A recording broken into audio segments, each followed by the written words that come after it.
Mami, ikaw na bahala dito sa asawa ko ha. Nasabi ko naman na sa'yo na mawawala ako ng mga ilang araw dito sa bahay. Tsaka, nakikiusap lang naman ako sa'yo, Mami. Baka naman, sikasuhin mo ng maayos yung asawa ko. Tsaka, trato mo siya ng parang manugang mo. Huwag kang mag-alala. Ikaw ay magpapakaayos dun, ha? Huwag kang magpapagutom. Ayusin mo yung sarili mo. Ha? Tapos huwag mo rin kalimutan, magpapadala ka ng pera. Kasi, magbabayad pa tayo ng bahay, ha? Yung bayad natin sa kuryente, bayad sa tubig. Tsaka samahan mo na rin ng pangmadyong ko, ha? Yung mga amiga ko minsan tumatawag, di ako makasama. Huwag kang mag-alala, Mami, kasi magsisend ako ng pera sa account mo. Tsaka, lahat ng mga gusto mo, ibibigay ko sa'yo. Ang bait talaga ng anak ko. Jay, ako din pala. Kahit pang shopping lang, may bibilhin kasi ako para sa ginagawa ko. Kahit konti lang. Okay na yun. Sige. Magsisend na lang din ako sa account mo, ha? Tsaka, pakialalayan na rin din si Mama dito sa mga gawaing bahay. Kaya na bahala sa isa't isa. So, paano ma? Mauna na ako. Eden. Ingat ka, ha? Sige, ingat ka, ha?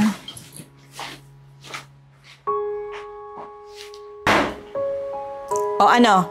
Narinig mo yung bili ng asawa mo, ha? Bahala ka sa gawaing bahay. Teka lang po. Ang sabi po ni Jay, alalayan po kita. Oh, alalayan. E di alalayan mo ako. Magpalamang ka na sa akin. Matanda na ako eh.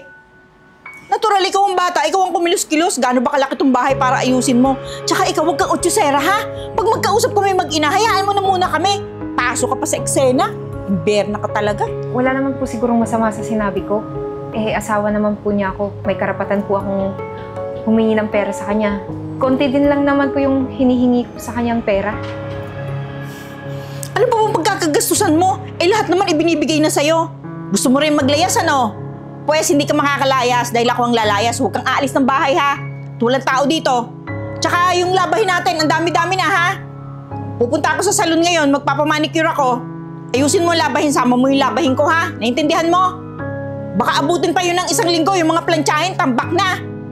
O, titingin ka pa ng ganyan. Naintindihan mo ba yung sinasabi ko? Kakasura talaga mukha nito.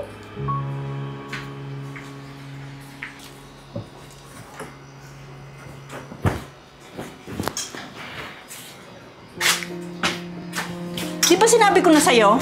Pag maglalaba ka, sasama mo yung damit ko. Ano't iniwanan mo na naman? Ang dami niya, no? Mami, parang halos ako na po gumagawa ng lahat ng gawain dito sa bahay. Bakit hindi na po kayo maghanap ng katulong? Hoy, ba't ako maghahanap ng katulong, bruha ka? Anong gagawin mo dito? Di ba kaya nga nagpapakahirap yung anak ko sa pagtatrabaho? Dapat maayos na yung buhay ko kung di ka dumating. Pagkatapos ngayon sisilipin mo ako sa sakaplasong labay na yan. Mami... Ako nagigigil talaga ako sa'yo, talaga. Ang dami na pong pera na binibigay sa'yo ni Jay. Kaya nagsuggest lang naman ako na maghanap na lang ng katulong. Oh, pati ngayon ng pera, sinisilip mo na. Alam mo, ang babae ka, impacta ka talaga, no? Buti nga tinanggap kita rito, hindi ko nga alam kung saan alupalop na kuha ng anak ko eh. Masyado kang maraming sinasabi sa akin, ha? Nagmamarunong ka ba? Pasensya na po. Alam ba ni Jay na ganyan ang ugali mo? Sorry na po. Sige po. Ako na pong bahala dito sa Impyerno to. damit mo. Mula sa araw na to, ha? Huwag mo akong re-reklamuhan, ha? Huwag mo akong re-reklamuhan. Dahil talaga naman, ikaw naman dapat talaga maglinis at maglaban yan, ha? Pati pagluluto, ayusin mo. Lagyan mo ng lasa dahil talagang walang lasa. Parang pakain sa aso eh. At saka tandaan mo, ha? Ilagay mo sa kokote mo, babae ka. Pamamahay ko to. Nakikitira ka lang. Nakikitira ka lang. Hindi mo ako kailangan diktahan. Naintindihan mo? Maliwanag! Maliwanag! Opo. Yan ang una't huling pagkakataon na sasagutin mo ko, ha? Naintindihan mo? Paktang to.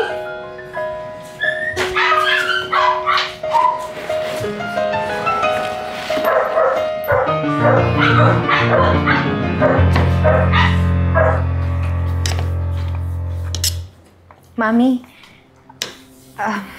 wala na palang pagkain doon.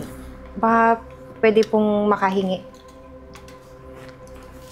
Eh, ba't di ka nagagilap ng pagkain mo? Eh, eto lang ang niluto ko. Kala ko magluluto ka ng iyo. Teka lang po, di ba sa inyo po binibigay yung food budget? Bakit po pang sarili nyo lang pagkain yung binibili nyo? Pag sa akin pinadala, sa akin yung pera. Di ba kaya ka humihingi ng iyo? Bakit hindi ka bumili ng pagkain mo? Pero po, pang personal ko po yun. Eh, kinailangan ko lang yung pera sa mahalagang bagay. Sosyal? May pa-personal-personal ka pang nalalaman? Eh kung ang binili mo ng maraming dilata yun, di marami kang pagkain? Pero mami, hindi naman po tama siguro yun. Lahat ng pera ni Jay, parang halos lahat ng sweldo niya binibigay sa inyo. Wala na nga pong nabibigay sa akin minsan.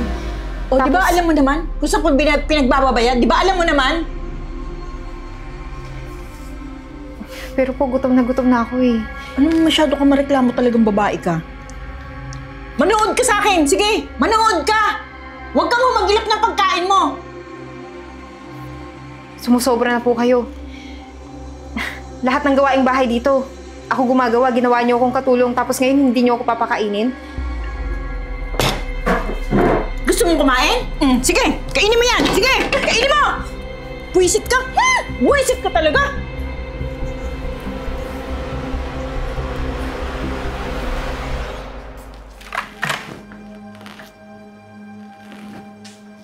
Oh, Eden. Jay, gusto ko sanang humingi ng kahit 1,000 lang. Saan mo naman gagamitin? Eh, di ba nagpapadala naman ako ng pera sa inyo? Eh, yung pinadala mo sa akin, naubos na kasi. Eh, ilang araw na akong hindi kumakain. Ganun ba? Tsaka, nagsisend naman ako kay mama ng pang food allowance nyo Baka pwede, doon ka na lang manghingi kay mama. Jay, huwag mo sanang masamain pero naubos na rin kasi. Eh, paano naman nangyari yun?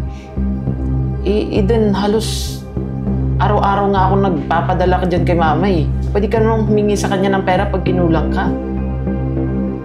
Kaso nga, ayun nga, ubos na yung pera. Kaya tumawag na lang ako sa'yo. Nagbabaka sakaling may natira ka pa dyang pera. Ilang araw na talaga akong hindi kumakain.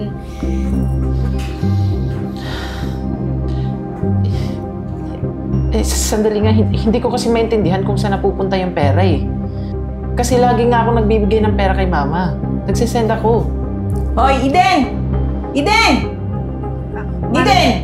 Mami! Yung mga sinampay mo ha, makulimlim. Baka, ano ba yan? Telepono ka ng telepono. Ang dami mo dapat gawin. Hindi ka pa nakakawalis ng harapan. Hapon na.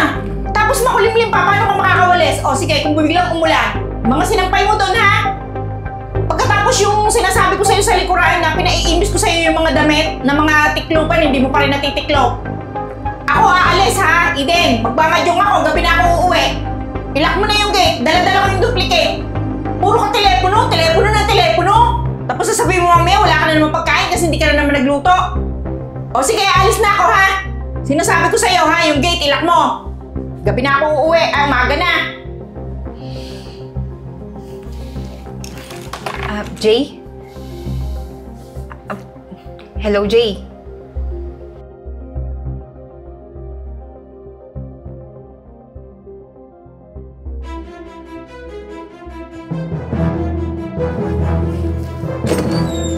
Ano yung ginagawa mo? Nagtutupi po. Oo, nagtutupi! Ba't iniwan mo na naman itong mga gamit ko? Ikaw ba namimili ng trabaho dito o nananadya ka? Ano ba talaga gusto mong mangyari? Eh, saglit lang po. Tinatapos ko lang tong mga... Saglit! Kung hindi ko sasabihin sa'yo, hindi mo naman gagawin! Mami, ginagawa ko nga lahat dito, di ba? Parang katulong yung... Huwag kang sasagot-sagot sa akin pag ganito mainit ang ulo ko, talo nga ako sa madyong! Mula nang dumating ka dito, hindi na ako nanalo! Parang ikaw umalis sa bahay na to Eh bakit pati po sa pagsusugal niyo ako yung sinisisi niyo? kasi nga mula nga nang dumating ka! Lagi na lang alat! Hindi ko naman po siguro yung kasalanan. Kasalanan... Sasagot ka pa! Sabi ko sa'yo nung ano, huwag mo ako sasagutin mo! Huwag mo ako sasagutin! Ano ba, sumusobra na kayo? Hindi ko na matiis yung ugali niyo. Eh, dapat nga tinatrato niyo kung anak. Pero ano to? Para akong alila niyo. Kapras yung trabaho, Alila. Natututo ko na talaga sumagot. Natututo ko na kawalang hiya. Ayun na! Tama na, ano ba? Ayan na, patigilin mo! Ano bang ginagawa mo? Akala mo ba hindi ko alam kung ano yung pinagagawa mo dito sa bahay? Pati yung asawa ko, minamaltrato mo. Alam mo, Mami, ang taas ng respeto ko sa'yo kasi nanay kita. Pero hindi na tama itong ginagawa mo. Akala mo ba hindi ko alam? Siya nga sumasagot eh! Akala mo ba hindi ko alam? Nalulung ka sa sugal? Lahat ng perang pinapadala ko, hindi sa asawa ko napupunta, kundi sa'yo lahat. Hindi naman ganun, Jay. Kaya ako umaalis, naiinis lang ako dito. Mami, huwag ka nang magmang-maangan. Rinig kita. Ako ba naman, Mami? Minsan lang naman ako nang madyong, Jay. Jay, hindi yun totoo. Pasensya ka na kung hindi ko sinabi sa'yo nung tumawag ka, pero yun yung dahilan kaya hindi rin ako nakakakain. Oo, huwag kang magsinungaling. Mami, tama na. Alam mo, sobra ka na eh. Alam naman nating dalawa na binibigay ko lahat ng mga pangangailangan mo, di ba? Pero Mami, huwag naman ganito. Umabot pa sa punto na pati asawa ko sinasaktan mo na. Anong klaseng nanay ka? Alam mo, Mami, siguro tama na. Itigil na natin to. Alam mo, Mami, sawang-sawa na ako sa iyo eh. Alam mo, nung unang beses pa na huli kita nagsugal, pinagbigyan pa kita. Pero ito, lulong ka na, Mami. Hindi na tama to. Siguro mas mabuti pa. Magkanya-kanya na tayo. Aalis na kami dito sa bahay. Anak Kasi ko, meron na ako nabili na bagong bahay at doon na kami lilipat. uy anak, huwag ka naman ganyan. Padalos-dalos ka naman ng desisyon. Huwag naman ganun. O ganun? Bakit? Kasi wala nang magbibigay ng pera sa'yo? Oo, alam mo naman na wala akong trabaho, di ba? Tapos wala akong kasama rito sa bahay. Huwag kang magdesisyon ng ganun, anak. Dito na kayo. Mami, pinagpaguran ko yung pera. Tapos pinangsusugal mo lang? Alam mo, Mami, tama na. Aalis na kami dito sa bahay. At maiiwan ka dito mag-isa. Nang matuto ka naman. Para na, Eden.